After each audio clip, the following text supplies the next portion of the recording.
Okay, so welcome to this masterclass about how to make a movie with your DSLR and make it look like film. Let's start. So I will start with some basic principles about what is a film, how to make a movie look like film, and then I will stop the slides and jump into Premiere Pro to show you how you can play with Creative Cloud to create your movie. So the first thing that is very important is that you need to define what is your target audience and what is your medium. So what I mean is that if you shoot a movie for hipsters, for instance, I don't know, or a fashion brand, they expect a certain quality of image and a certain type of image. So if you shoot a movie for fashion brands these days, they like the lens flare effect, the backlight effect. They like a very shady and soft image. But if, so another example, if you shoot a movie for the sport industry, they expect a very sharp image, a lot of contrast, something very strong, and an image that will be very sharp, very, very sharp. So first, what is your target audience? What is the mood? What is the message that you want to transmit? What is the story you want to tell? It will also define the style of your image, okay, the look of your image. And then there is the medium. The medium is very important. So what will be the platform where you will broadcast your movie? Today I will focus more on this new trend, which is that the new platform is the web. Okay, so most of the movies today are directly broadcasted on YouTube or Vimeo. It's true that at the beginning, video makers would prefer Vimeo for the quality of the video, which is very good, not very compressed. But YouTube today is also very good. I have to say that it's kind of hard to see the difference. You can see it on some movies, but YouTube is now also very, very good. But then you can also, with your DSLR, and why not, and you can do it with the Creative Cloud actually, target the movie industry and movie theaters. So just to give you a better understanding on this, you need to understand that if you target the movie theaters, they expect a 4K resolution. Okay, so they expect something that you cannot shoot with your DSLR. With your DSLR, it will be 1K, maybe 2K. But with the technologies that we have now in After Effects, you can take your full HD movie and scale it to 4K, and maybe why not broadcast it in movie theaters. So I don't know if you know this movie. It's by Quentin Dupieux, as known as Mr. Oiseau, Monsieur Oiseau. Crazy movie director, good musician too, and he shot this movie with a Canon 5D, and it's one of the first movies who made it to movie theaters shot with the DSLR, and the image quality is awesome, and the storytelling is awesome. It's a crazy movie about a robber who is a serial killer, okay, so this is the main character, and you should really look at this movie for several reasons. First, it's crazy, it's very fun. And you will learn a lot about the kind of image and quality you can achieve with a DSLR. So the gear is very important, but this is not the main thing that will make a difference. But we can talk a little bit about the gear. So my gear. I have a Canon DSLR, which is a Canon 6D. Most of the movie directors are using the Canon 5D Mark II, which is very good, or Mark III. The Canon 6D is very impressive because it's a full frame camera. So you will get everything from your lens on the sensor. And the quality of the sensor is really, really good, especially for video. So it's not as good as the 5D, but really almost as good, and with very good dynamic range. In terms of lens, and it's less expensive than the 5D. Like I think it's half the price, so very good deal. This is not the only one, so Nikon is very good. And there is also, I see a question here about the Sony Alpha series. They have very, very good sensors. So the Sony gear is also very good. And before the 6D, I see a question about the 7D. Is also a very good one. I would say that the 7D is as good as the 6D, maybe in terms of quality.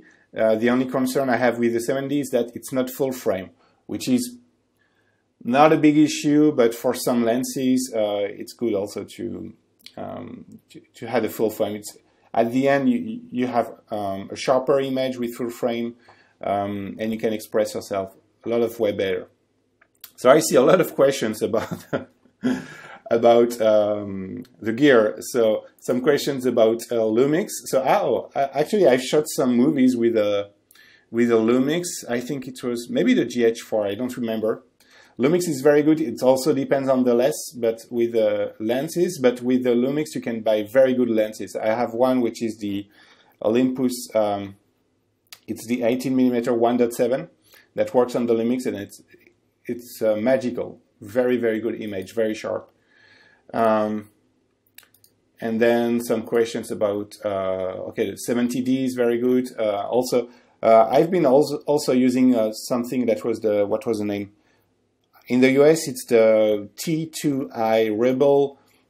In Europe, it's the 550D, or there is the 700D, 600D, 600D, or I don't know. I think now they are at the 750D or something. All very good. You can use that. Also, what I also have is a Blackmagic Pocket Cinema. This one is not very famous. Very, very small, as you can see on the picture. But this is not a DSLR camera. This is dedicated to video. Okay, you cannot take a picture with the Blackmagic Pocket Cinema, but it has a huge dynamic range. So I will explain what it is. This is one of the best image I've ever seen on this kind of gear, and this is less than 1,000 euros. So this is really dedicated to video. It's not perfect, like the battery life is terrible, but for video makers, it's really something that is very, very impressive. And then you need a good microphone, because if you rely on the microphone of your Canon, or even worse, on the Blackmagic Pocket Cinema, this is the worst audio you will get. And audio and sound, as you know, is at least 50% of the deal to have a good quality, so you need to invest in a microphone.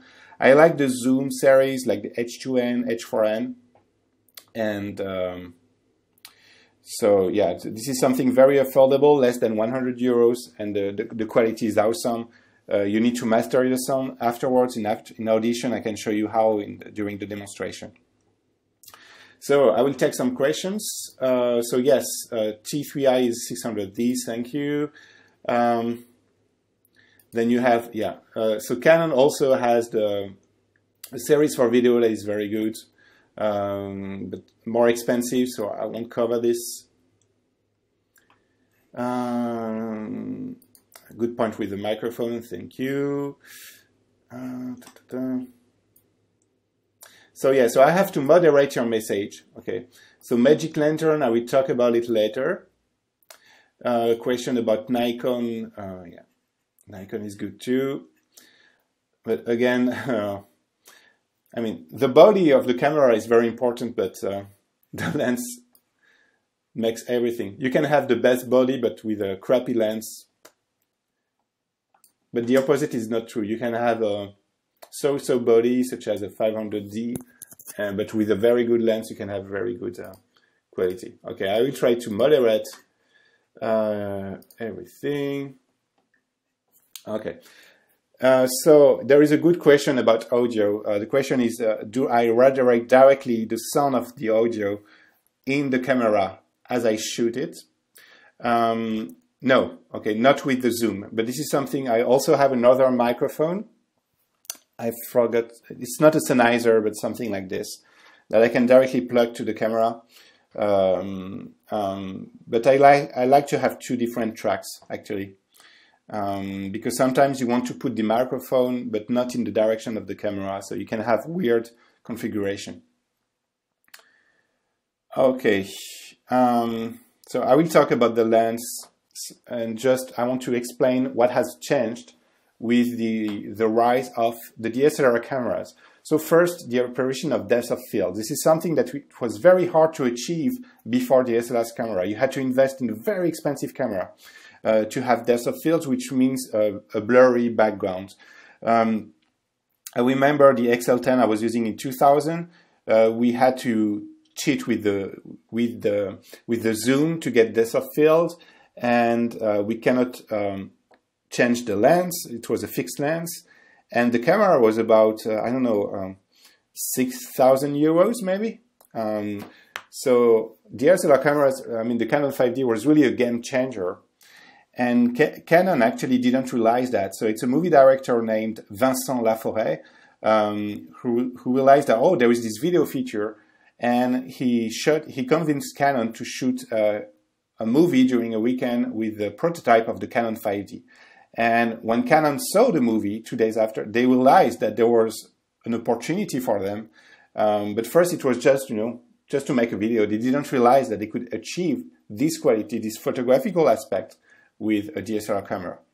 Also, the black is black. This is also something new with DSLR cameras. Before we had a grayish experience, and I remember the first movies shot with the Canon. It was almost too black, too deep, and now it's getting better. Now it's the opposite. We try to put some light in the black, so it looks like more like film. Actually, it's a good trick.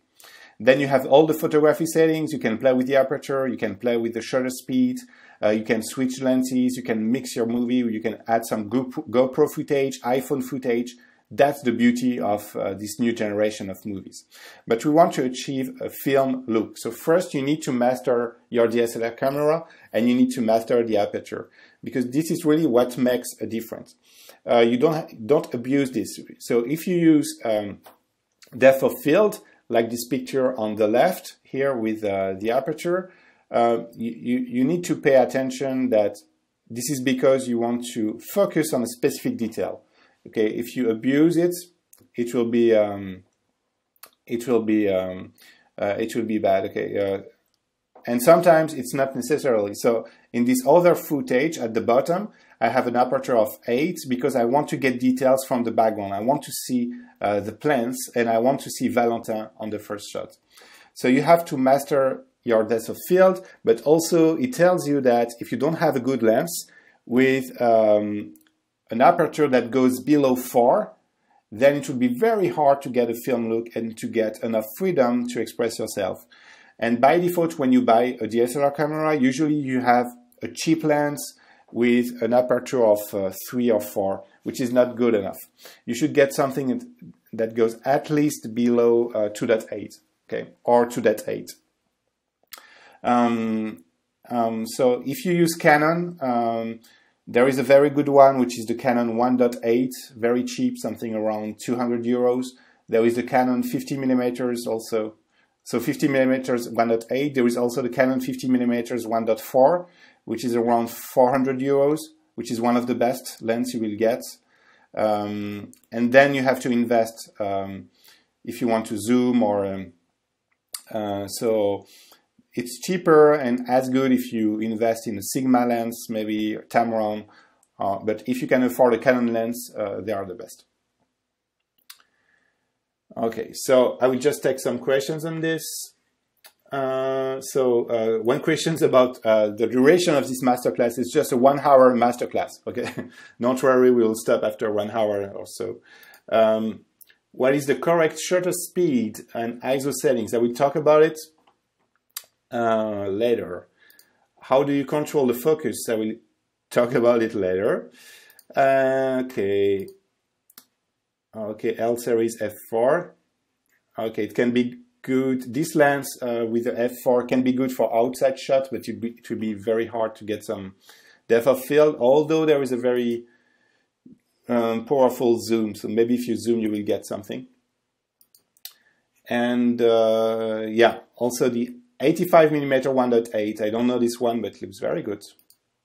What about autofocus? Forget about it. Okay, forget about autofocus. You have to use manual focus. Sorry. You can fake it. There are some tricks to enable autofocus, but it doesn't work. So my advice is forget about autofocus. Prepare your shots, prepare your focus. Then, if you want to look like film, you have to master your moves. So this is a picture of Mr. Gu, as known as Gunther Gerhardt. Okay, that's his real name. Also a French movie director, very talented. He's also a motion designer, and he's using a Canon 5D also to shoot his movies. And on the right, you can see a commercial for Withings, which is a smart watch designed by a French company, Withings. And as you can see, he knows how to, this is a fixed shot, and then he will move the camera. So he knows how to play with the moves. But moving the camera is not easy. So first you need to invest in a tripod. If you can use a tripod, use a tripod. If you want to shoot a static shot, don't tell yourself, okay, I will stabilize it later. Okay, if you have a tripod, take the time and use your tripod. Also, you can invest in a shoulder rig. It's a little bit expensive, but it will add a lot of stability and it will be very useful. He has something, I forgot the name, the Spider something, that is very expensive, something like 2,000 euros. It's a kind of Steadicam that you can move all around, and you see the beautiful shots that he's making with that. So just moving the camera can be very, very expensive and extra cost, okay? But I will show you, if you don't have this gear, I will show you how you can stabilize your shots just using Premiere, okay? If you don't have a tripod and if you don't have this kind of rig. I will show you a trick. Then to get a film look, you have to study movies and you have to study cinematic framings. This is key, okay? You can have the best gear, the best lens, the best light, but if the framing is not correct, you can have a very flat image and it won't work. It will just won't work. It will look lame. And it will, the people who will watch a movie will be bored, okay, basically. So there are some rules. Just study the rules. You will find a lot of tutorials on the web. Then about light and highlight. So one trick that we use to make the movies look like film is to play with the highlights, okay? And the backlight, the highlights, and one of the things you will need to pay attention to is don't blow the highlights, okay? And this is something that is very common, especially with DSLR. It's very easy to blow the highlights. So if you look at the picture on the left, the highlights are blown, which means that if you look at in the back, there is this white, okay, mass, okay, this close to the window, and this is lost information. You won't be able to do anything because white is white in this case. You will lose all the details. In the middle, I'm using the Blackmagic Pocket Cinema, which has a very wide dynamic range, which means that it can get a lot of details, especially in the highlights. And you always want to underexpose. It's better to underexpose your shots, okay? And then you can grade it afterwards. Because on the right, this is a shot that is graded with the Blackmagic Pocket Cinema. And as you can see, I kept all the details in the background. Okay, so very important. And if you pay attention to the movies and all the movie directors, they play a lot with the highlight, especially these days. But if you blow the highlight, you're fucked, okay? And it happens all the time. So I will show you how you can avoid it. Okay, maybe I will just take some questions. Yeah, so there is the gimbal, the GDI warning. So this is what Gunther is using. Thank you. So this is something that is around 2,000 euros. Which rig would I recommend? I don't know. 300 euros is a good price. So if you find one that is around 300 euros, that's good. There are so many brands, I don't want to recommend one brand. You have to study to make it look like film. You have to study, yeah, I mean, you have to study movies, but just you have to train your eye. That's what I mean. Okay, you don't have to open a specific book. And the name of the Steadicam, yeah, I guess this is a Ronin. So this is in the chat now. So the DJI Ronin, again, same questions. Okay. And one more question. So Blackmagic shot in DNG. Oh, okay. Yeah. So there is a question about the Blackmagic Pocket Cinema because this camera is able to shoot DNG files in RAW files. So if you know photography, you know that you can shoot JPEG or RAW files that you can edit in Lightroom, for instance. This is the same with the Blackmagic. It can shoot RAW files, which means 30 pictures per second. This is crazy, but then you will get all the details, very sharp image. This is something you can do also with the Canon, and I can explain you how to do this. I will show it later. But also with the Blackmagic Pocket Cinema, they are using a good video codec that is not H.264 like on the Canon. This is ProRes. So for the Pocket Cinema, you don't have to shoot in RAW actually, because ProRes is so good, it should be good enough. Okay, so a few words about color correction. If you think about the Matrix movie, you will think about something greenish, okay, a greenish atmosphere, a greenish mood. This is due to color correction. And actually, the Matrix movie is not green. Just the scenes in the Matrix, in the outside world, are greenish. But then when he comes back to the vessel, to the ship, in the reality, everything is blue, okay, and more realistic. So remember that a movie is not the reality. If you want to make something look like film, it doesn't have to look like reality. It's not a documentary.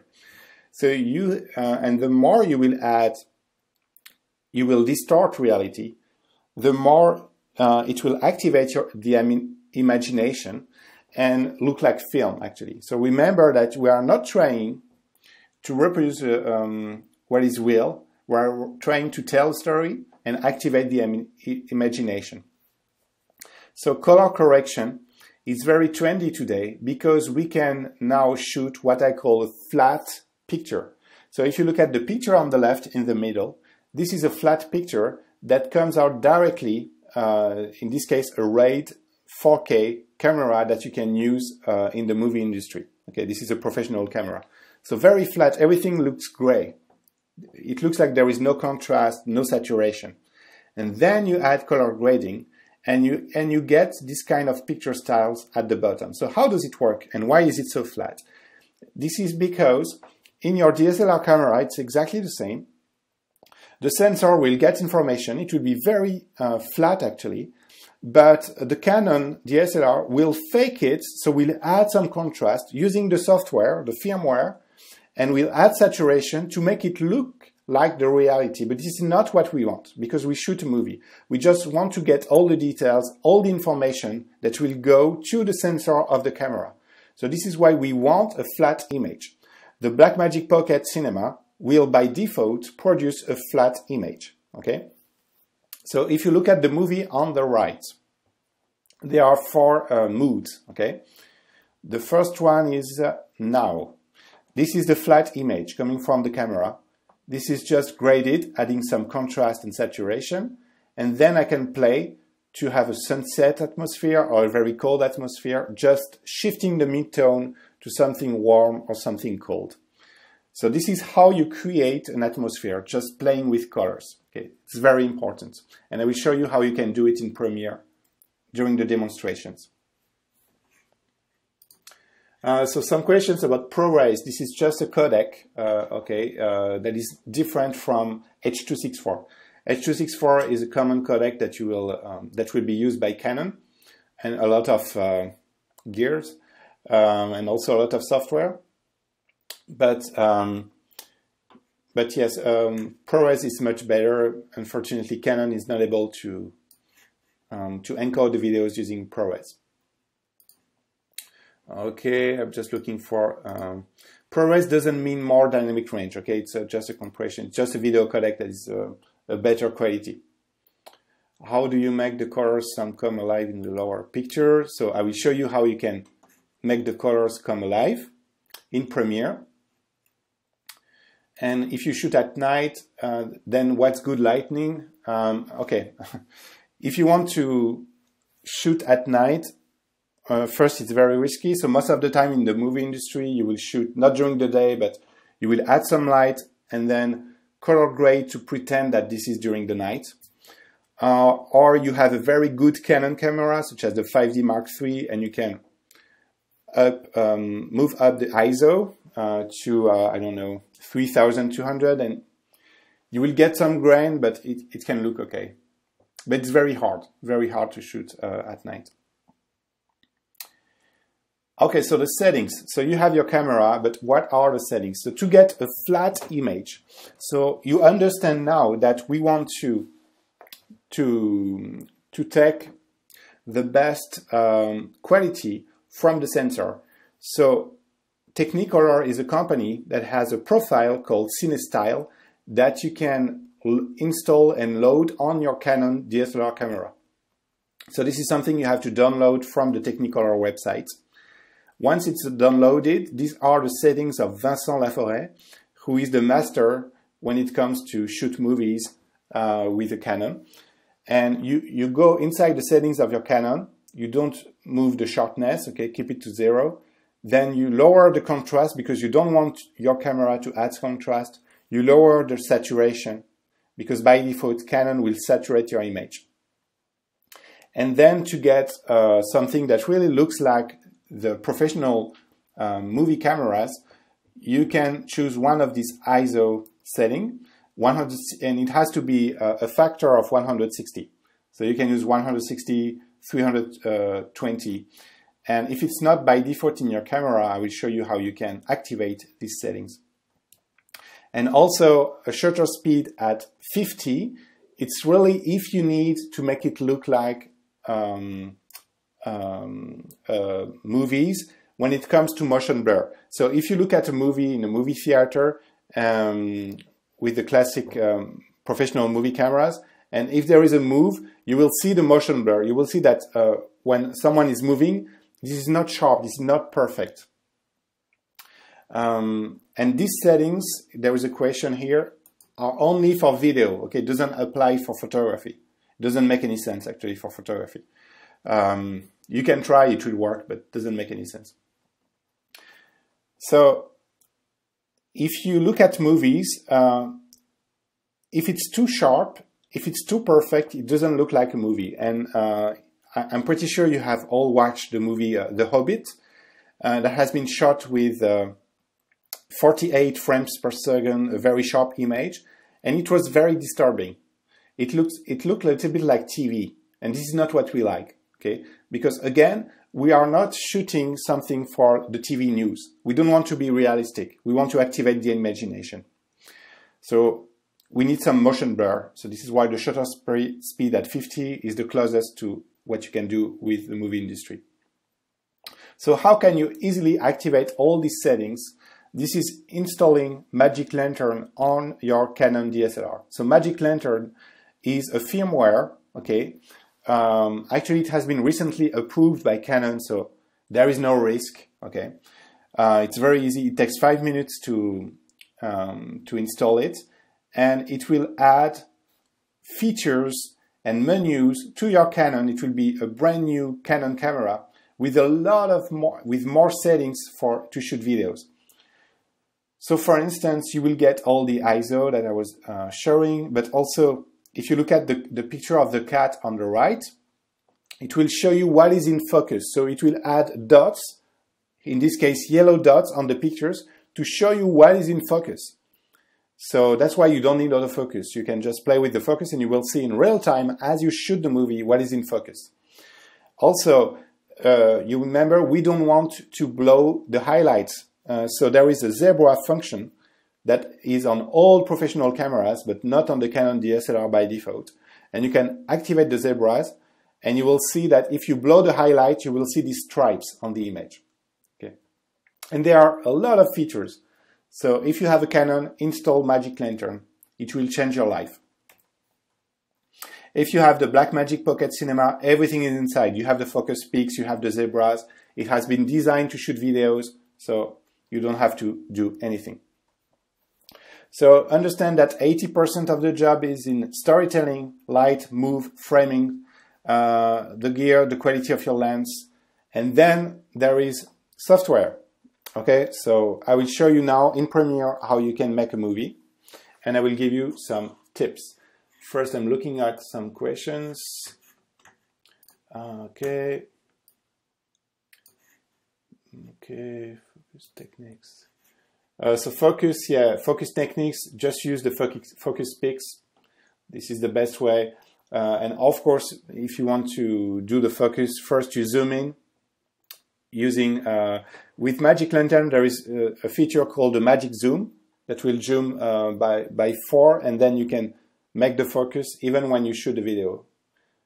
It's very, very nice. And Magic Lantern, they have a great website. So just visit the website, they explain all the stuff. Okay, so I will remove my face. I'm very tired, as you can see, because it's 7 in the morning here in New York. Okay, and now this is Premiere. So first, let's start with some basic editing. So if you don't know Premiere Pro, it's part of the Creative Cloud, of course. So if you subscribe to Creative Cloud, you will get all the Adobe Creative apps, including Premiere Pro, including After Effects, Audition, and SpeedGrade. Okay, these are the apps that we use in the video industry. And we want to start with basic editing. So when you open Premiere, you will have a project panel where you just have to drag and drop your files coming from Canon. So if it comes from your DSLR, you will have .mov files in Full HD. If it comes from the Blackmagic camera, you will also have files with the Move extension. Okay, so I will just take this, and there are two ways. So here, this is a sequence. If you want to create a sequence, you can go here and say, okay, File, New Sequence, but then it will ask you what are the settings of the sequence, and it can be very complex. So the best way to create a sequence, you just take one footage, and you drag and drop it on the new icon at the bottom of the panel, and it will create a new empty sequence with the settings. So if you shoot in Full HD, it will create a Full HD settings. If you shoot in 30 frames per second, it will create a 30 frames per second sequence. So it's very easy. Okay, so here I have my timeline with one shot. And let's say I want to add something from this shot, so I will double click, and here you see the source. Okay, so how does it work? I can play the source, so let's play. And select the in point, so let's say I want to start here. I will press I on my keyboard. And out point, I will press O, like out. And it will cut what I need, and I just have to drag and drop it on my scene. If you want to keep the audio, just drag it from the thumbnail. If you just need the video, you can drag it from the video icon. And here in my timeline, I have several tracks. So, okay, let me just add some shots here. And we will try to make a story. 1, 2, 3, and 4. Okay. So I'm just adding clips here. And if I press play, so you can press the space bar, or you can also use J, K, L on the keyboard. So L, if you press J, it will move back in time. If you press K, it will stop. Okay, so look at your keyboard, you will see that it's very easy to manipulate. If you press 2 times L, it will be twice the speed. Okay, so this is how we work. And then you can cut, okay, so you can use all the tools here to say, okay, I want to cut this clip here, so I will press C, cut it here, select this, move it here. Okay, and then decide the order. So let me check what it's doing here. Okay, it's cutting, tack, tack. Okay, I will remove this one, I don't like it.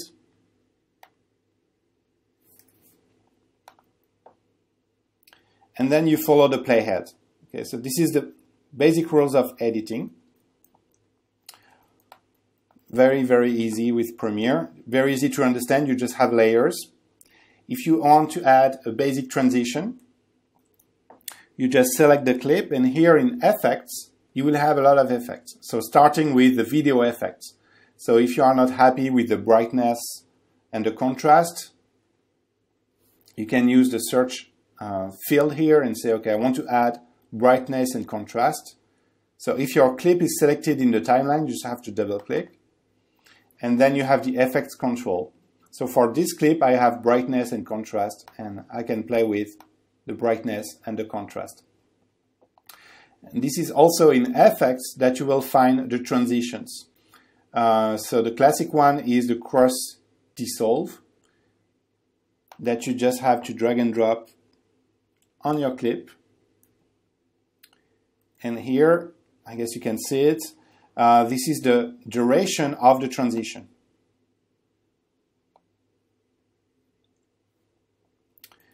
And now if I press play, you should be able to see the fade. And this is why you have several video layers. Okay, it's just to work with the transitions between your shots. And so it's a little bit like Photoshop, except that there is a timeline. Also, you can add some cool effects. So let me see if I have just to show you that it's really close to Photoshop. So if you don't know editing, it's exactly the same concept. Oh yeah, so I will take this shot. So this is a burn shot. This is light entering the lens. This is also what we call a light leak. And this is a very classic effect that you'll see in videos these days. So let's say that I want to add a nice transition here with a light leak. So I will drag and drop it here on top of my video. So it starts here. So let me show you what's happening. So if I press play now, I have the light leak and then the second shot. So this is not what I want. Just to show you that this is like Photoshop, if you select a clip and go to Effects Control of this clip, you have the opacity panel and you can change the blend mode. And as you can see, this is exactly like Photoshop. Darken, multiply, so you can say screen, for instance, lower the opacity a little bit. And now you will recognize the light leak effect that you see in a lot of movies these days.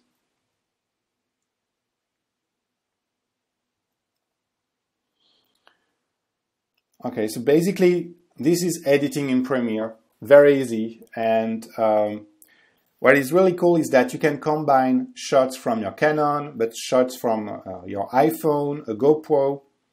And let me take, okay, this is coming from my iPhone, for instance.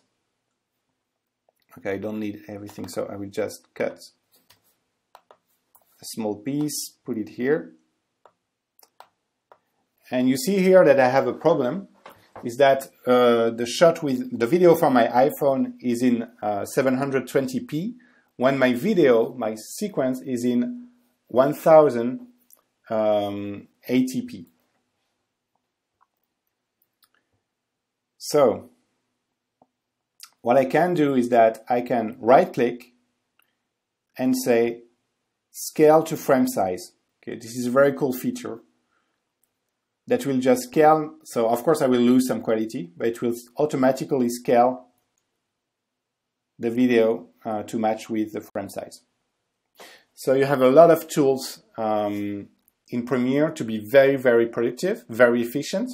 It's actually now the leading tool to edit movies, even in the movie industry. So I don't know if you had the opportunity to watch Gone Girl, very good movie, and fully edited in Premiere Pro.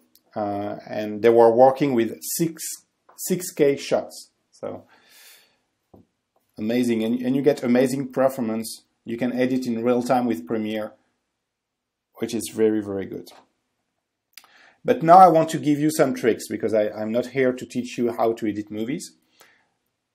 So first, let's say that you don't have a tripod and you want to stabilize, or you don't have a rig, you don't have a Steadicam, and you want to stabilize some shots.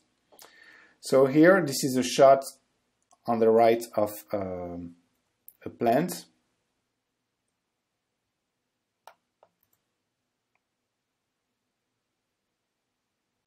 Okay. So this is slowly moving, but this is a little bit shaky. Okay. So if you want to achieve a slow move, okay, with your camera, you can select the clip, and there is in Premiere a very nice effect called warp stabilizer. So I will double click, open the effect control, and it will analyze all the frames one by one to stabilize the shot. And you have two options. The first one is smooth motion. This is what I want in this case. And now if I press play, I don't know if you can see the difference, but it's super smooth. It really looks like a Steadicam shot. It looks like I am on rails. It's really amazing. Now let me show you another example. So this is a shot of Valentin.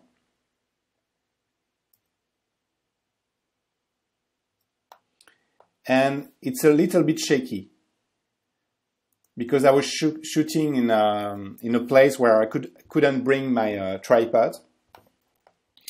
So it's a little bit shaky. Again, you select the movie clip, you say warp stabilizer, and in this case I will say no motion. It will analyze the frames, and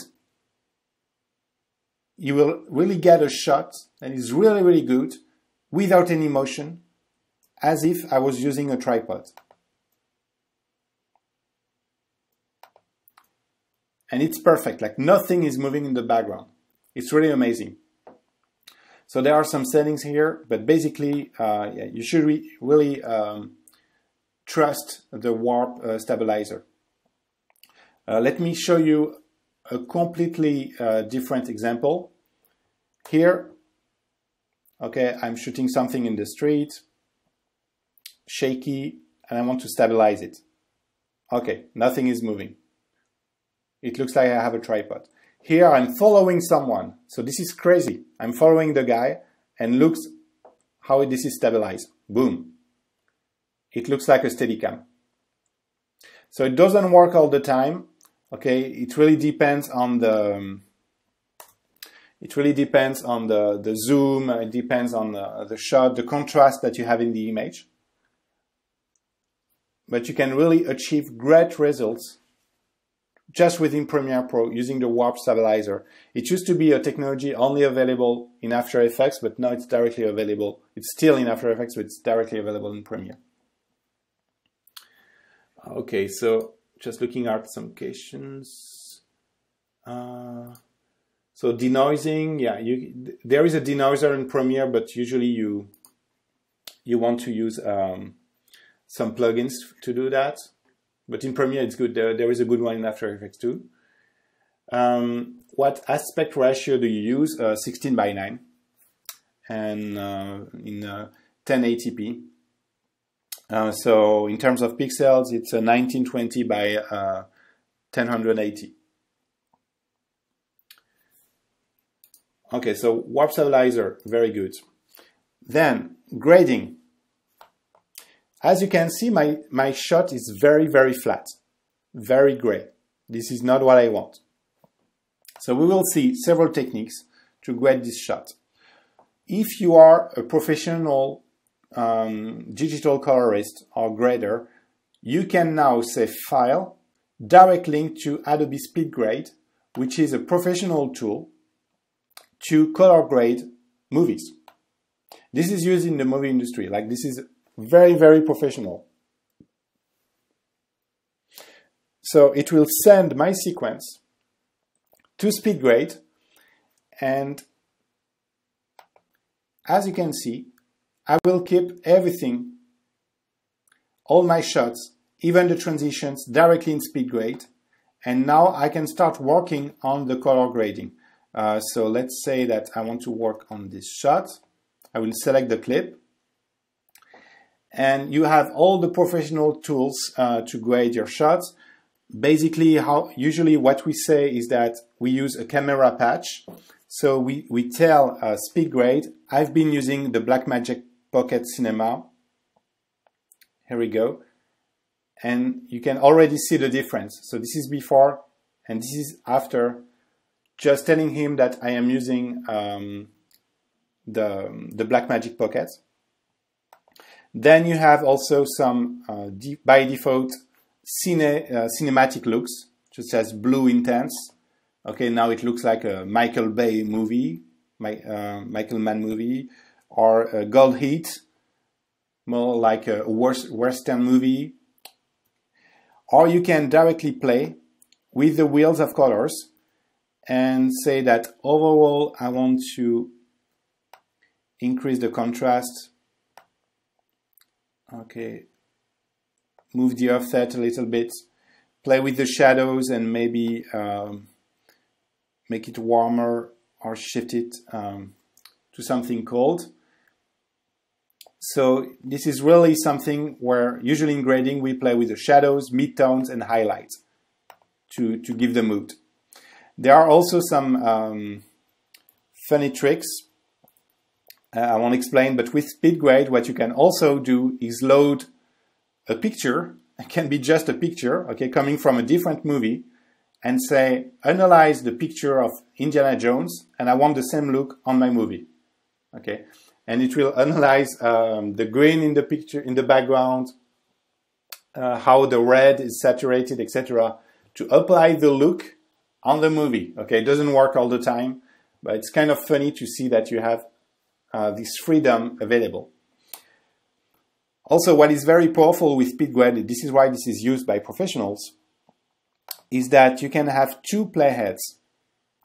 Okay, so here, this is the second one. And this is how you can grade, saying, okay, this is the look I have on the right, and I need to achieve the same look on the left. So you will start playing with the contrast, etc., to get the same look. So when you are done, you just have to click on this button to say, I want to go back to Premiere. It will save everything. And boom, you go back to Premiere and you have your look.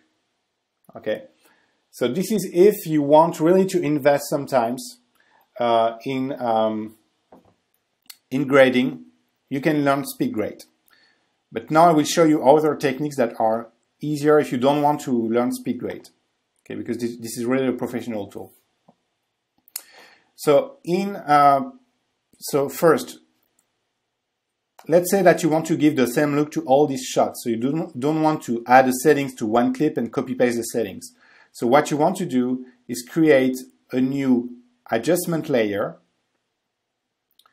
which is a layer that you can place on top of your clips here.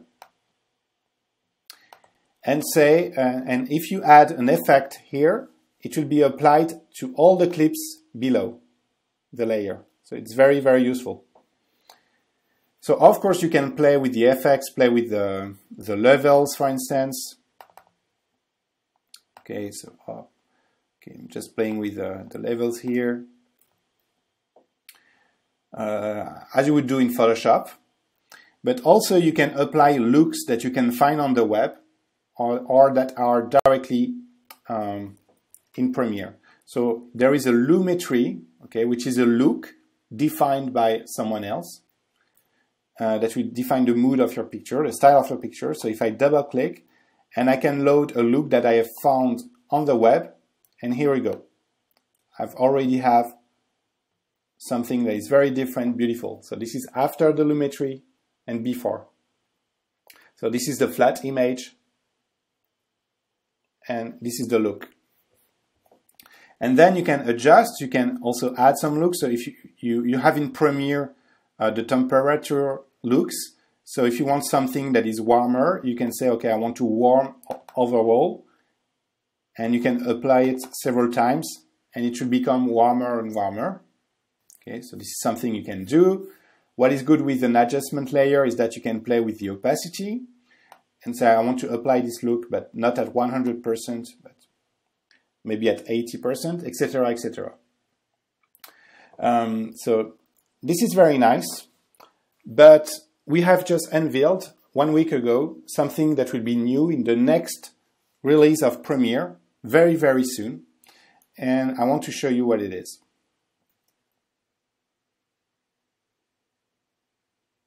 So in the next release of Premiere Pro, so this is the same sequence, more or less, you will have a color panel. And if you are familiar with Lightroom, you will get more or less the same settings that you will find in Lightroom to define the look of your pictures. So first you can import a camera patch and say, okay, it has been shot with a Blackmagic. Then you want to play with the temperature, the exposure, the contrast, something you will really do with a classic picture in Lightroom. But this time I'm applying this look directly on my movie. Then I have the creative panel where I can load a film look, for instance, something that will emulate the Fuji Eterna, which is a film that is used in the movie industry.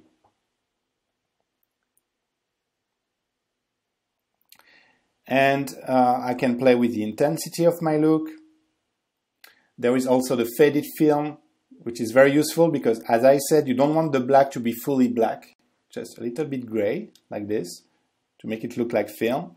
Play with sharpen, the tint, you have the curves, something that you get usually in Photoshop. Now it's directly available here. Okay. And in the next release of Premiere Pro, that will be soon available, there is this hue saturation curve. This one is crazy, so I want to show it here. Okay. Okay, so let's say that I want to saturate the green of the plants. I can just saturate the greens, and you see the hat is kind of red, so we'll try to find where this is. Okay, now it's saturated, and now just find it here. Okay, and now the hat is gray. So you can pick a range of color and play with the saturation in real time. This is really great. You have the color wheel, so something that you had in speed grade, you can now directly shift the midtones to make it cold or warm. You even have the vignette effect, very useful, directly available here in Premiere Pro.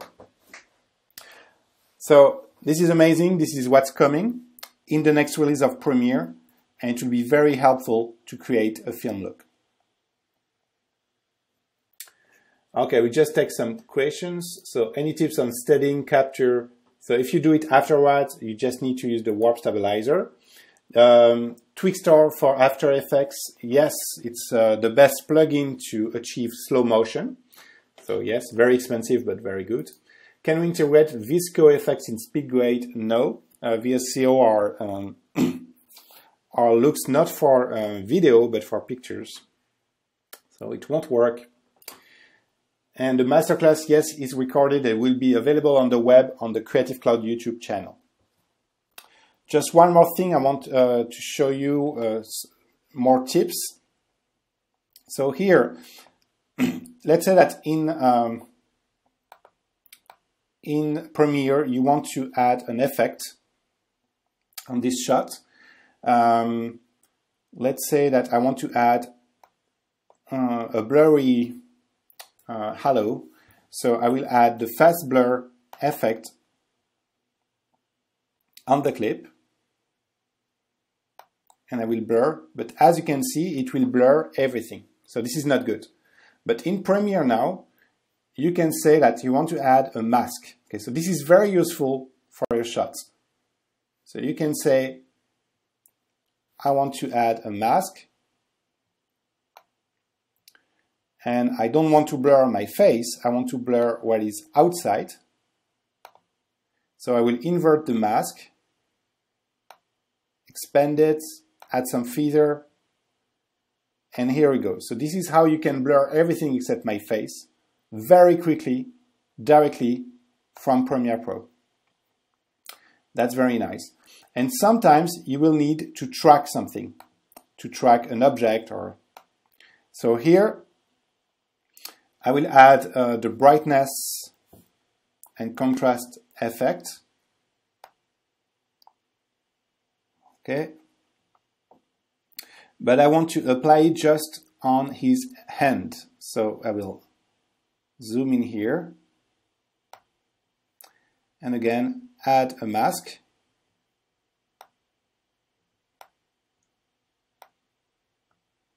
It can be a rectangle, by the way. It can be any kind of shape.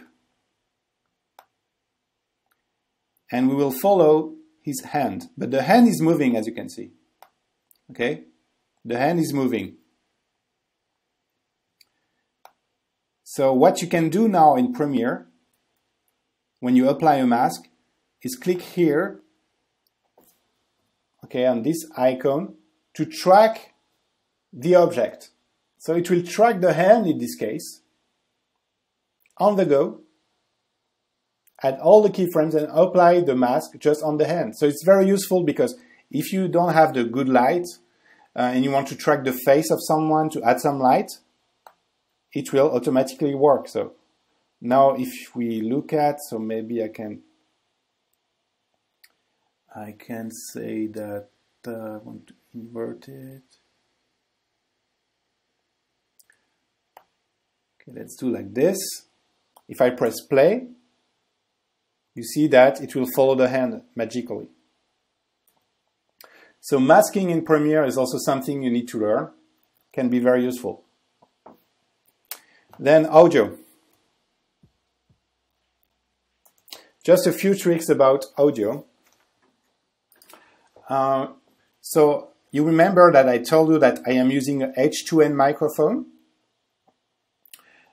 So usually I get one WAV file, okay, and my video. So I have two tracks. I have my video tracks with the audio, and then I have the audio file coming from the microphone. But this is not synced. Okay, this is not synced. So with Premiere, you just have to select your video and the audio file, right click and say synchronize. Okay? Synchronize, and the factor to synchronize will be the audio. So you click on OK and boom. It will magically sync everything. And now you need, so maybe you want to clean the audio, for instance. So what you can do is select the clip. Let me just move here. I will mute this track. I don't need it anymore. You can select a clip and say edit in Adobe Audition, which is also part of the Creative Cloud. So Audition is a professional tool to correct audio. So for instance, let me show you something. There is noise in the background, okay, that you can see at the bottom. So what you can say is, I want to capture the noise print. So it will capture the sound of the air conditioning, for instance. And click on Apply, and it will remove the noise in the background on all your video files. Just have to click on Save. You quit Audition, and it's back here, and it works. The sound is clean. Very, very nice. And now if you want to mix with some music, in Premiere you have the audio track mixer.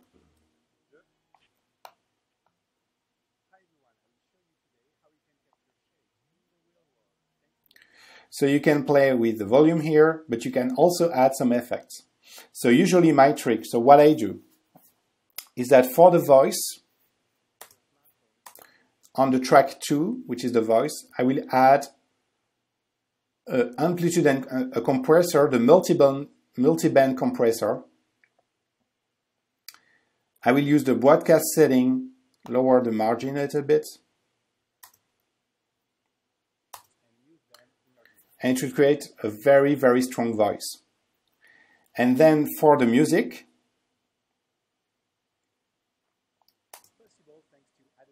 you don't want the music to cover your voice with the same frequencies.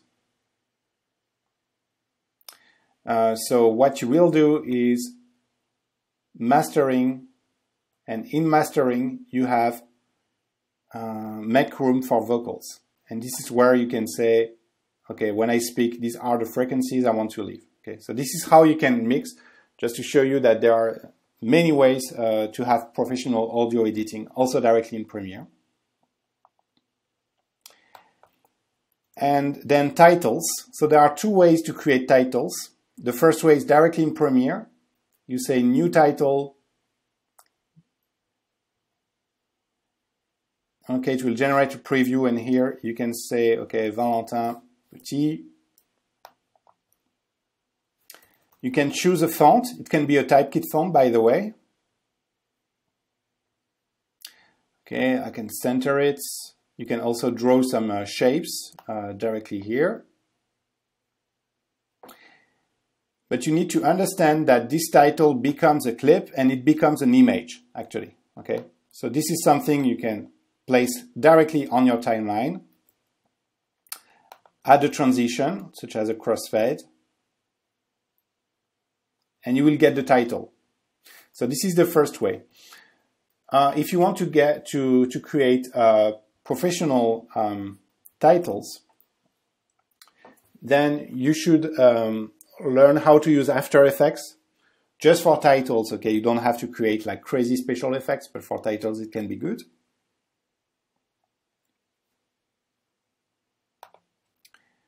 So in After Effects, I will create a new project,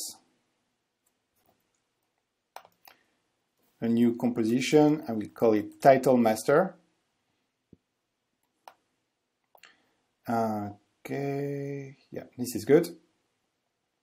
And I will just show you how I did the titles in Valentin's video.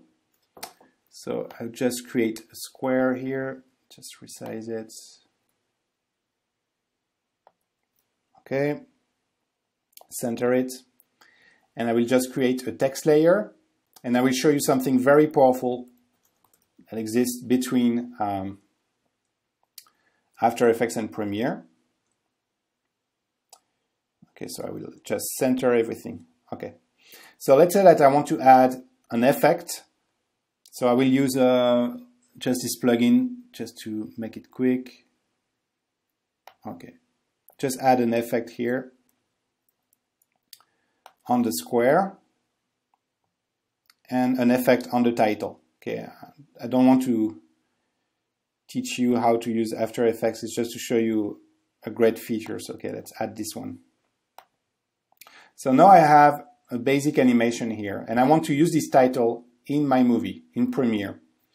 You have to go in Composition Settings, in the Advanced tab,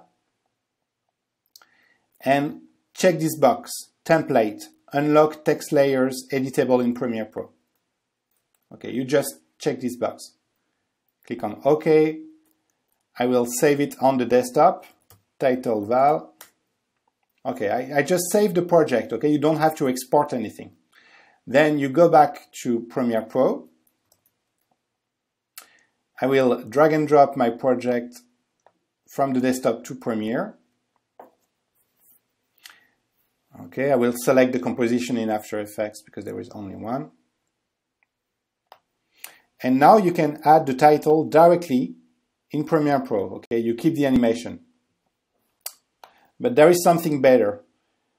Because we went in the composition settings, you can select your clip, and in the effects control of this clip, I can change the text. So I can say now it's Michael Chaize.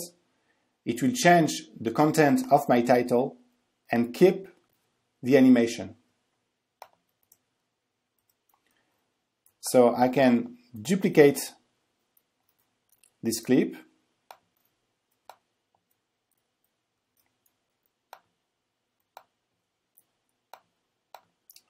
Here, and now type something else, Val Petit, and I will keep the same effect at a different time in my movie, same title but with two different texts.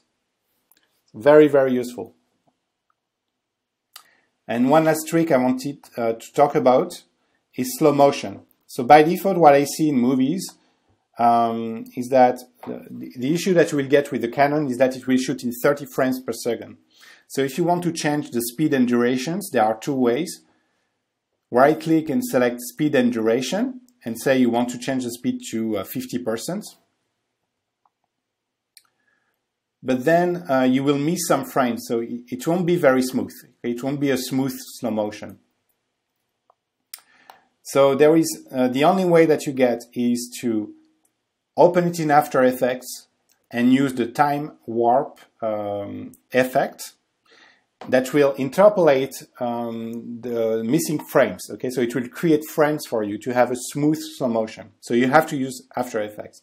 But also a trick that I've used here is that you can use a GoPro, or you can use for slow motion even your iPhone 6, because the iPhone 6 will shoot videos with 240 frames per second in 720p, which is really good.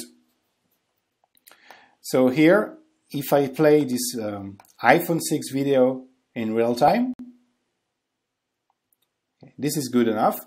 But now we want to create a slow motion, so I will take the rate stretch tool to extend it, change the duration, and make it very, very slow.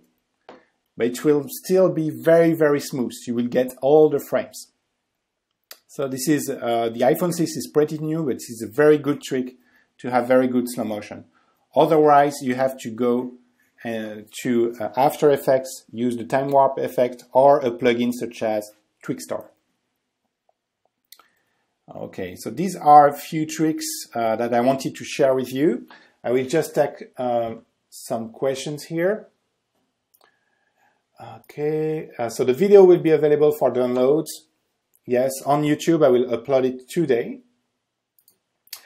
Sorry if you didn't hear the audio in Premiere. It's not easy to set up.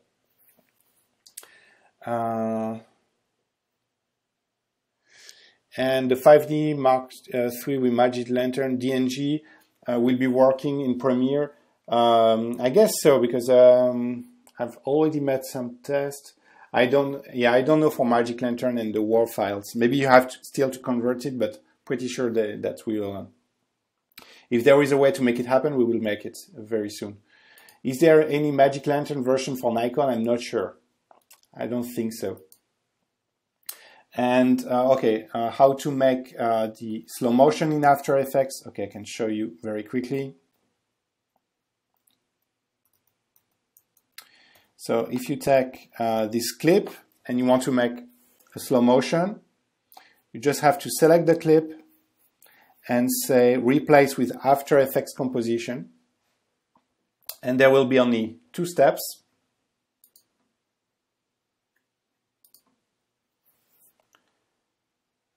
Okay.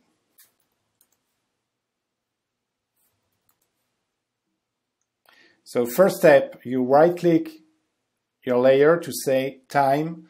I want to enable time remapping. Okay, I want to change the time. And then the effect, where is it? Effects. The name is time warp. Okay, time warp. You apply it, you say 50%, and if I press play, so it will be a 50% slow motion, but it will calculate, create the images between the frames, create the frames that are missing. So we have something very smooth. It's really amazing, very easy to use. Well, apparently there are Magic Lantern firmware for Nikon too, so that's good. So this is the end of this masterclass. If you don't have any questions, there is one more on flat recordings, work from multiple shot taken in different lightings. Yeah, so flat, flat is a setting, so you have to shot flat. It can be, it works for all conditions, outside, inside, at night, at day. This is the best way to keep all the information, okay? Try to shoot in flat. Find a way to shoot in flat. And if you have any questions, you can reach me on Twitter. Okay, my nickname is mchaize, M-C-H-A-I-Z-E. My email is mchaize@adobe.com. And again, this masterclass will be available for replay today or tomorrow on the Creative Cloud YouTube channel. Okay, there will be more masterclasses next month. The new creative topic will be how to be successful as a designer, how to have a beautiful portfolio, how to PR yourself as a designer. So I'm really looking forward to meeting you again for a new masterclass next month, or actually, yeah, next month in May. And talk to you soon. And I hope you will create beautiful movies, and don't hesitate to share with me your productions.